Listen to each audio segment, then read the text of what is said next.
പത്തനാപുരത്ത് വന്നിട്ട് ഞാൻ ഏറ്റവും കൂടുതൽ പെറ്റീഷൻ ഡയറക്റ്റ് കൈകാര്യം ചെയ്യുന്ന ഒരു ആണ്. കാരണം പലപ്പോഴും എനിക്ക് വേണമെങ്കിൽ വിളിച്ചിരിക്കാം, എസ്ഐയോ മറ്റോ ഏൽപ്പിച്ചിട്ട് എനിക്കിരിക്കാം. പക്ഷെ ഞാൻ തന്നെത്താനെ ഇത് ചെയ്യുന്നതിന്റെ കാരണം ഏറ്റവും കൂടുതൽ കുടുംബ പ്രശ്നങ്ങൾ എന്റെ ശ്രദ്ധയിൽപ്പെട്ടിട്ടുണ്ട് ഈ മേഖലയിൽ, പത്തനാപുരം മേഖലയിൽ.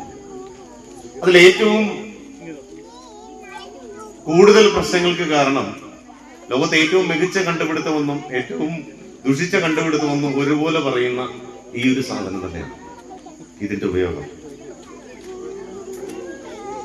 ഏറ്റവും നല്ല കണ്ടുപിടുത്തം എന്ന് വെച്ചാൽ ഇത് തന്നെ. കാരണം ഇതോടുകൂടി ഒരുപാട് കാര്യങ്ങൾ നമുക്ക് ഒഴിവാക്കാൻ പറ്റി. റേഡിയോ ഒഴിവാക്കാൻ പറ്റി, ടേപ്പ് ഒഴിവാക്കാൻ പറ്റി, TV ഒഴിവാക്കാൻ പറ്റി, അല്ലെ പത്രങ്ങൾ ഒഴിവാക്കാൻ പറ്റി, ഒരുപാട് കാര്യങ്ങൾ, വാച്ച് ഒഴിവാക്കാൻ പറ്റി, ഒരുപാട് കാര്യങ്ങൾ നമ്മൾ ഒഴിവാക്കാൻ പറ്റി. പക്ഷേ ഇത് ഇന്ന് സൂക്ഷിച്ചു കണ്ടും യൂസ് ചെയ്തില്ലെങ്കിൽ ഉണ്ടാകുന്ന പ്രശ്നങ്ങളും ആ പ്രശ്നങ്ങളും കൂടെ വളരെയധികം കൂടിയിട്ടുണ്ട്. ഞാനിന്ന് നിങ്ങളുടെ തുറന്നു പറയുകയാണ്. പണ്ടൊക്കെ നമ്മൾ പറയുന്നു പെൺകുട്ടികളുടെ ജീവിതത്തിലെ ഏറ്റവും സൂക്ഷിക്കേണ്ട പ്രായം എന്ന് പറയുന്നത് 17 കൗമാര പ്രായം എന്ന് പറയും. ഞാൻ ഇന്ന് അത് പറയില്ല. കാരണം 30 വയസ്സ് തൊട്ട് ഒരു 45 വയസ്സ് വരെയാണ് ഇപ്പോൾ ഏറ്റവും കൂടുതൽ സൂക്ഷിക്കേണ്ട പ്രായം എന്ന് പറയുന്നത്. കാര്യം 30 വയസ്സ് കഴിഞ്ഞാൽ ഒരു സ്വാതന്ത്ര്യം പ്രഖ്യാപിച്ചിരിക്കുകയാണ്. കാരണം മൊബൈല് ഇത്ര അഡിക്ഷനായ ഒരു വിഭാഗമായി ഇന്നത്തെ ഇവിടുത്തെ സ്ത്രീ സമൂഹം മാറിയിട്ടുണ്ട്. ഞങ്ങളെയൊക്കെ കാലഘട്ടത്തിൽ ഫേസ്ബുക്ക് ആയിരുന്നു ഏറ്റവും വലിയ സംഭവം. ഇന്നത് ഇൻസ്റ്റാഗ്രാമിലേക്ക് മാറിയിട്ടുണ്ട്. വീട്ടിലെ കുട്ടികളൊക്കെ 6-7 അക്കൗണ്ടുകളാണ് ഇൻസ്റ്റാഗ്രാമിൽ എടുത്ത് വെച്ചേക്കുന്നത്. നിങ്ങൾക്ക് ഇതൊന്നും അറിയാൻ വേണ്ട. നിങ്ങൾക്ക് ആകെ അറിയാവുന്നത് ഈ പറയുന്ന വാട്സപ്പിൽ പ്രൊഫൈൽ ഫോട്ടോ മാറ്റാനും അയച്ച മെസ്സേജ് ഡിലീറ്റ് ചെയ്യാനും അല്ലെങ്കിൽ ഡിലീറ്റ് ആള് കൊടുക്കാനും, അല്ലെ? ഇതൊക്കെ കണ്ടിട്ട് ഇതൊക്കെ ചെയ്തിട്ട് നമ്മൾ വലിയ അഭിമാനമുള്ളൂ. എനിക്ക് എന്താണ്ടൊക്കെ അറിയാവുന്നത്. പക്ഷേ നിങ്ങൾക്കൊന്നും അറിയാത്ത കണക്ക് 6-7 അക്കൗണ്ടുകളാണ് നിങ്ങളുടെ മൊബൈലുകളിൽ കുട്ടികൾ ഉണ്ടാക്കിയിട്ടേക്കുന്നത്. ഇന്നൊരു സഹോദരൻ വന്നു, എന്ത് പാസ്വേഡ് കൊടുത്തിട്ടും എന്റെ മകള് എന്റെ മൊബൈൽ തുറക്കുകയാണ്. എന്താണ് സാറേ ഇതിന്റെ? അപ്പോൾ ഭയങ്കര ടെക്നോളജി എന്നാ പറയുന്നത്. ഞാൻ പറഞ്ഞു ഞാൻ മൊബൈലിങ് എടുക്കും എന്ന് പറഞ്ഞിട്ട് പരിശോധിച്ചപ്പം ഇതിന്റെ ഫേസ് ID ഇട്ടേക്കുന്നത് മകളുടെ ഫോട്ടോയാണ്. ഇയാൾ എന്തോ പാസ്വേഡ് ഇട്ടാലും കുഴപ്പമില്ല, ഈ മകളുടെ ഫേസ് കാണിക്കുമ്പോഴത്തേക്ക് ഇത് തുറക്കും. 6-7 അക്കൗണ്ടുകളാണ് ഉണ്ടാക്കിയിട്ടേക്കുന്നത്. ഇതിലൂടെ ആവശ്യമില്ലാത്ത പല അക്കൗണ്ടുകളും നമ്മൾ തുറന്ന് പരിശോധിച്ചപ്പോൾ ആവശ്യമില്ലാത്ത ചാറ്റിങ്ങുകളും മറ്റുമൊക്കെയാണ് ചെയ്യുന്നത്. അതുപോട്ടെ, നിങ്ങൾ കുട്ടികളെ ശ്രദ്ധിക്കേണ്ടതെന്ന് പറയുന്നതിന് മുമ്പ് തന്നെ നിങ്ങളെ കാര്യം ഞാൻ പറയാം. പലപ്പോഴും ഈ അപരിചിതരുമായിട്ടുള്ള ചാറ്റിങ്, ഒരു പരിചയമില്ലാത്ത ആൾക്കാരുമായിട്ടുള്ള ചാറ്റിങ്, അത് വളരെ അപകടത്തിലേക്ക് എത്തിക്കുകയാണ്. അത്തരം ഒരു ചാറ്റിംഗ് ആണ് ഇവിടെ ഒരു കുട്ടിയുടെ ജീവിതം എടുത്തത്. കാരണം അവൻ മയക്കുമരുന്നിനൊക്കെ അടിമയായിട്ടുള്ള ഒരു സൈക്കോ ആയിരുന്നു. ആ സൈക്കോ ഈ പറയുന്ന കുട്ടിയെ ജീവിതത്തിലേക്ക് വിളിച്ചു വരുത്തില്ലെന്ന് പറഞ്ഞു. അവിടെ ഒരു കൊലപാതകം ഉണ്ടാവുകയാണ് ചെയ്തത്. വളരെയധികം സൂക്ഷിക്കുക. ഈ അപരിചിതരമായിട്ടുള്ള ചാറ്റിങ് നിങ്ങൾ വളരെയധികം സൂക്ഷിക്കുക. അടുത്തൊരു കാര്യം നമ്മുടെ നാട്ടിലെ ആൾക്കാരെ കുറിച്ചാണ്. ആൾക്കാരൊക്കെ നമ്മൾ ഈ പറയുന്ന കണക്ക് വളരെ പുരോഗമനമൊന്നും കേരളത്തിലെ ജനങ്ങൾക്ക് വന്നിട്ടുണ്ടായിട്ട് ഞാൻ വിശ്വസിക്കുന്നില്ല. കാരണം ഈ നമ്മുടെ ഭർത്താക്കന്മാർ ആരെങ്കിലുമൊക്കെ, ഭർത്താക്കന്മാര് എല്ലാവർക്കും മെസ്സേജ് അയക്കുമ്പോൾ ഒരു കുഴപ്പമൊന്നുമില്ല. പക്ഷെ ഭാര്യമാരെങ്കിലും മെസ്സേജ് അയച്ചു കഴിഞ്ഞാൽ അവർ ക്ഷമിക്കൂല. മനസ്സിലാവുന്നുണ്ടോ? അതുണ്ടാക്കുന്നത് എന്താണെന്ന് ചോദിച്ചാൽ നിങ്ങളുടെ വീട്ടില് പ്രശ്നങ്ങൾ ഉണ്ടാക്കും. ഒരു ചാറ്റിങ് കണ്ടു, പലപ്പോഴും ഭർത്താക്കന്മാര് പറയാറില്ല ഭാര്യയുടെ മൊബൈലിൽ ഒരു ചാറ്റിങ് കണ്ടു എന്നത്. അത് പ്രവർത്തികളിൽ അല്ലെങ്കിൽ വീട്ടിലെ സാഹചര്യം മോശമാക്കുന്നതിലേക്ക് നയിച്ചിട്ട് അത് ബാധിക്കുന്നത് ആരെയാണെന്ന് വെച്ചാൽ നിങ്ങളുടെ കുട്ടികളെയാണ് പലപ്പോഴും ബാധിക്കുന്നത്. ഇന്ന് കേരളത്തിൽ ഉണ്ടാകുന്ന പല പ്രശ്നങ്ങളുടെയും മൂലകാരണങ്ങൾ അന്വേഷിച്ചു പോകുമ്പോൾ ആ കുട്ടികൾ ഏത് സമൂഹത്തിൽ നിന്നാണ് വരുന്നതെന്ന് ചോദിച്ചാൽ ഇത്തരം ബ്രോക്കൺ ഫാമിലിയിൽ നിന്ന് വരുന്ന കുട്ടികളാണ്. ഈ ബ്രോക്കൺ ഫാമിലിയിൽ നിന്ന് വരുന്ന കുട്ടികൾ പലപ്പോഴും പ്രശ്നക്കാരാവുന്നതും ലഹരി ഉപയോഗിക്കുന്നവരുമായിട്ട് മാറുന്നുണ്ട്. അതുകൊണ്ട് ദയവ് ചെയ്ത് ഇത്തരത്തിലുള്ള ചാറ്റിങ്ങുകളോ, കാരണം ഇന്ന് ഞാൻ സ്റ്റേഷനിൽ ഇരിക്കുമ്പോൾ ഏറ്റവും കൂടുതൽ പ്രശ്നം അഭിമുഖീകരിക്കുന്നത് പൂർവ്വ വിദ്യാർത്ഥി സംഗമം. ഇപ്പോൾ പുതിയൊരു സംഭവമാണ്. നമ്മളെ കാലഘട്ടത്തിൽ ഇല്ലായിരുന്നു, പുതുതായിട്ട് തുടങ്ങിയിട്ടുണ്ട്. അന്ന് പറയാൻ പറ്റാത്തൊക്കെ ഇപ്പോഴാ പറയുന്നത്. മനസ്സിലാവുന്നുണ്ടോ? പൂർവ്വ വിദ്യാർത്ഥി സംഘവുമായിട്ട് ബന്ധപ്പെട്ട് തന്നെ ഇവിടെ തന്നെ ഞാനൊരു 10-30ഓളം പരാതികൾ ഇപ്പൊ പരിഹരിച്ചു കഴിഞ്ഞു. പൂർവ്വ വിദ്യാർത്ഥി സംഗമം. കാരണം 10ാം ക്ലാസ്സിലുള്ളവരെല്ലാം കൂടെ അന്ന് കൂടാ, എനിക്ക് അന്ന് പറയാൻ പറ്റിയില്ല. ഇപ്പോഴാണ് എനിക്ക് സമയം കിട്ടിയത്. ഇത് പലപ്പോഴും ചാറ്റിങ്ങിലൂടെയൊക്കെ മറ്റും പോവുകയും പിന്നീട് അത് കുടുംബ പ്രശ്നങ്ങളിലേക്ക് വഴിമാറുകയും ചെയ്യുന്നുണ്ട്. ദയവ് ചെയ്ത് കുടുംബ ബന്ധങ്ങൾ കൂടുതൽ മൂല്യം കൽപ്പിക്കുകയാണ്. ഇത്തരത്തിലുള്ള താൽക്കാലികമായിട്ടുള്ള ഒരു സുഖങ്ങൾക്ക് വേണ്ടിയിട്ട് പോകാതെ കുടുംബ ബന്ധങ്ങൾ കൂടുതൽ മൂല്യം കൽപ്പിച്ച് മുന്നോട്ട് പോവുക. വളരെ ആലോചിച്ച് മാത്രം ഇത്തരത്തിലുള്ള റിലേഷൻസിലും മറ്റുമൊക്കെ നിങ്ങൾ ചെന്ന് പെടുക. മനസ്സിലാകുന്നുണ്ടോ? രണ്ടാമത്തെ കാര്യം ലഹരിയുടെ കാര്യമാണ്. കുട്ടിയുടെ ഇന്ന് ഈ പയ്യന്റെ കയ്യിൽ നിന്ന് നേരത്തെ മാമനിത് മനസ്സിലായി കാണാം. ഇത് പിടിച്ചതിന് ശേഷം ആ സമൂഹത്തിൽ നിന്ന് ലഭിക്കാവുന്ന ഒറ്റപ്പെടല് മുൻകൂട്ടി കണ്ടായിരിക്കണം പുള്ളി ഒരുപക്ഷെ ജീവിതം അവസാനിപ്പിച്ചത്. നിങ്ങളെ കുടുംബത്തിലേക്ക് അത് കടന്നു വരുമ്പോൾ മാത്രമേ നിങ്ങൾക്ക് എന്റെ വിഷമം മനസ്സിലാവൂ.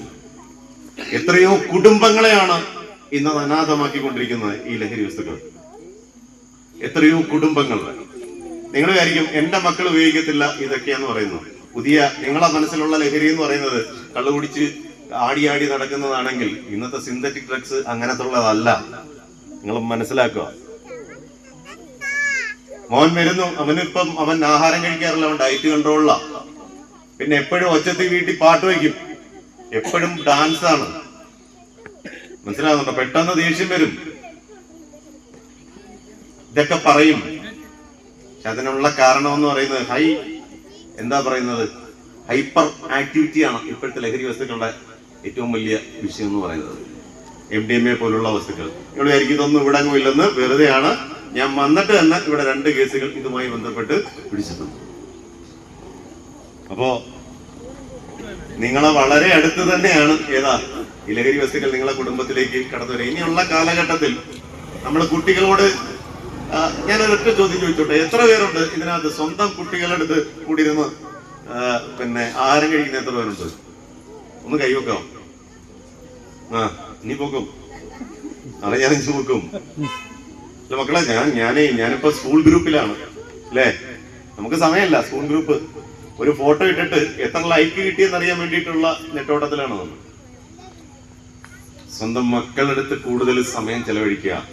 മോനെ എന്ത് സ്കൂളിൽ എന്തൊക്കെ ഉണ്ടായിരുന്നു വിശേഷം, എന്റെ കൂട്ടുകാരൊക്കെയാണ്, എന്തൊക്കെയാണ്, അവർക്കറിയാവുന്ന കാര്യങ്ങൾ, എല്ലാ കാര്യങ്ങളും നിങ്ങൾ തന്നെ പറഞ്ഞു കൊടുക്കുക.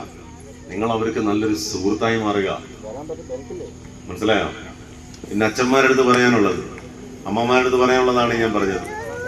മദ്യത്തിന് ഇത്രയും അടിമ, മദ്യത്തിന് ഇത്രയും ജീവിതത്തിൽ ഇത്രയും പ്രാധാന്യം കൊടുക്കുന്ന ഒരു ജനത, അത് നിങ്ങൾ തിരുത്തണം. ഇതൊക്കെ നിങ്ങളെ കുട്ടികളെയാണ് ബാധിക്കുന്നത്. അവരിത് കണ്ടാണ് വളരുന്നത്. സ്ത്രീകൾ ഇത് അംഗീകരിച്ച് മുമ്പോട്ട് പോകുന്ന കേട്ടല്ല. ഞാൻ ഒരു പ്രശ്നവുമായിട്ട് വരുമ്പോ ചോദിക്കുമ്പോ പലരും പറയും, എങ്ങനെയാണ് വീട്ടിലെങ്ങനെയാണെന്ന് ചോദിക്കും, പറയും കാര്യമൊന്നുമില്ല. മദ്യപിക്കോ? എന്നും മദ്യപിക്കും. അതൊരു ജീവിതത്തിന്റെ ഭാഗമായിട്ട് മാറ്റി അംഗീകരിച്ചാണ് മുമ്പോട്ട് പോയിക്കൊണ്ടിരിക്കുന്നത്. ദയവ് ചെയ്ത് ഇതൊക്കെ കുട്ടികൾ കാണുകയാണ്. അവരുടെ മുന്നിൽ നിന്ന് മദ്യപിക്കാതിരിക്കുക, അവരുമായിട്ട് കൂടുതൽ സമയം ചെലവഴിക്കുക. ഒരു ലഹരി വസ്തുക്കളുടെയും ഇടയിലേക്ക് പോകില്ല. അതുകൊണ്ട് കുട്ടികളുടെ ഭാവിയാണ്, കുട്ടികളെ വളരെ നന്നാക്കിയെടുക്കുക എന്നുള്ളതാണ്. ഈ സ്കൂളിലൊക്കെ അധ്യാപകര് അടിക്കുന്ന സമയത്ത് പല രക്ഷകർത്താക്കളും പരാതിയായിട്ട് വരും, എന്റെ കൊച്ചിന്റെ കൈയടിച്ച് പൊട്ടിച്ചേ എന്നും പറഞ്ഞുകൊണ്ട് സ്റ്റേഷനിൽ വരും. ഞാനിതുവരെക്കും ഒരു കേസ് കൊടുത്തിട്ടില്ല. കാരണം അവരെ തിരുത്തേണ്ടത്, നല്ലൊരു സമൂഹം കെട്ടിപ്പടുക്കേണ്ടത് അധ്യാപകരുടെ ചുമതലയാണ്. അതിന് പലപ്പോഴും നമ്മൾ രക്ഷകർത്താക്കൾ വിഘാതമായിട്ട് നിൽക്കാറുണ്ട്. ഇപ്പം ഞാൻ കഴിഞ്ഞ ആഴ്ച ഈ സ്കൂൾ പ്രൊട്ടക്ഷൻ ഗ്രൂപ്പിന്റെ ഒരു ക്ലാസ് എടുത്തപ്പോൾ അവർ പറയുന്നു, സാറേ ഞങ്ങൾ പേടിച്ചാണ് സാറേ പഠിപ്പിക്കുന്നത്. കാരണം പരാതി പറയാനായിട്ട് രക്ഷകർത്താക്കൾ നിൽക്കുകയാണ്. അയ്യോ എന്റെ മോളെ അടിച്ചേ തല്ലിയേ, ഞങ്ങൾ കേസ് കൊടുക്കും, ബാലാവകാശ കമ്മീഷൻ, ഞങ്ങൾ അവിടെ പരാതി കൊടുത്തേക്കുന്നു സാറേ, 75 JJ ആക്ട് ഇട്ട് കേസ് എടുക്കണം സാറേ എന്ന് പറഞ്ഞൊക്കെ വരുമ്പോ പറയാനുള്ളത്, അവര് പലപ്പോഴും നിങ്ങളുടെ മക്കളെ തിരുത്തുകയാണ്. അവര് തിരുത്തിയില്ല എങ്കിൽ പിന്നെ തിരുത്തപ്പെടേണ്ടത് ആരാണ്? ഞങ്ങളാണ് അല്ലേ? തിരുത്തേണ്ടത് ഞങ്ങളാണ്. പലപ്പോഴും ഞങ്ങളിലേക്ക് അവരെത്തുമ്പോൾ അവർ തിരുത്തപ്പെടാനുള്ള ചാൻസ് വളരെ കുറവാണ്. കേസൊക്കെ എടുത്ത് അവരെ മാറ്റാനൊക്കെ ശ്രമിക്കാൻ പലപ്പോഴും അവര് നന്നാവത്തില്ല. അതുകൊണ്ട് ദയവ് ചെയ്ത് കുട്ടികളെ ആരെങ്കിലും തല്ലിക്കഴിഞ്ഞാൽ നിങ്ങൾ അവിടെ നിന്ന് ഇച്ചിരി കൂടിപ്പോയി ടീച്ചറെ എന്ന് പറഞ്ഞ് അവിടെ സംസാരിച്ച് തീർക്കാതെ ഒരു കാരണവശാലും അത് പോലീസ് സ്റ്റേഷനിലൊക്കെ നയിക്കരുത്. കുട്ടികൾക്കൊരു ചെറിയ ഒരു വലിയ ഒരു പ്രോത്സാഹനമായി അത് മാറും. കുട്ടികളൊക്കെ ഭയങ്കര ബോധവാന്മാരാണ്. ഇപ്പൊ അവരെ അവകാശങ്ങളെ കുറിച്ചൊക്കെ ഭയങ്കര ബോധവാന്മാരാണ്. ഏറ്റവും കൂടുതൽ ചീറ്റിംഗ് കേസുകളുള്ള ജില്ലകളിലൊന്നാണ്.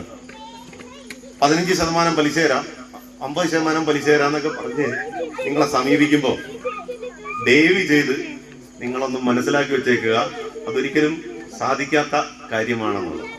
ഒരുപാട് ചീറ്റിംഗ് കേസ്, കേച്ചേരി കണക്കുള്ള ചീറ്റിംഗ് കേസുകൾ ഇവിടെ ഉണ്ട്. 150 കേസ് പത്തനാപുരം പോലീസ് സ്റ്റേഷനിൽ തന്നെ ഉണ്ട്. ദയവ് ചെയ്ത് ഇത്തരം ധനകാര്യ സ്ഥാപനങ്ങളിൽ കൊണ്ടുപോയി ഈ പൈസ കൊണ്ടുപോയി ഒരു ജീവിതകാലം മൊത്തമുള്ള സമ്പാദ്യം കൊണ്ടുപോയി വയ്ക്കരുത്. അത് കണക്ക് തന്നെ ഈ സൈബർ ചീറ്റിങ്ങും അതും ഇതൊക്കെ വരുമ്പോൾ, ലോട്ടറി അടിച്ച് എന്ന് പറയുമ്പോൾ അത് റിലീസ് ചെയ്യാനായിട്ട്, ഫണ്ട് റിലീസ് ചെയ്യാനായിട്ട് പൈസ അയക്കണമെന്നൊക്കെ പറയുമ്പോൾ ആരെങ്കിലും അടുത്തൊക്കെ ഒന്ന് ചോദിക്കുക, മനസ്സിലായോ, ഇങ്ങനെ വല്ലതും ഉണ്ടോ എന്നൊക്കെ ഉള്ളത്. അപ്പം നിങ്ങൾക്ക് മനസ്സിലാവും. ഒരു ഡോണ്ട് ബി എ ഫൂൾ. കാരണം ഞാനത് ശ്രദ്ധിക്കപ്പെട്ടുകൊണ്ടാണ് ഞാൻ പറയുന്നത്. പിന്നെ കുട്ടികളെ കൂടുതൽ ശ്രദ്ധിക്കുക. പോക്സോ ഏറ്റവും കൂടുതൽ റിപ്പോർട്ട് ചെയ്യുന്ന ഒരു കാലഘട്ടത്തിൽ എന്താണ് ഈ മൂല്യച്യുതിക്ക് കാരണമെന്നൊന്നും എനിക്ക് അറിഞ്ഞുകൂടാ. അതുകൊണ്ട് അത്തരം പ്രവൃത്തികൾ ഒഴിവാക്കുക. പിന്നെ വേറൊരു സമയത്ത് ഞാനിവിടെ വരാം.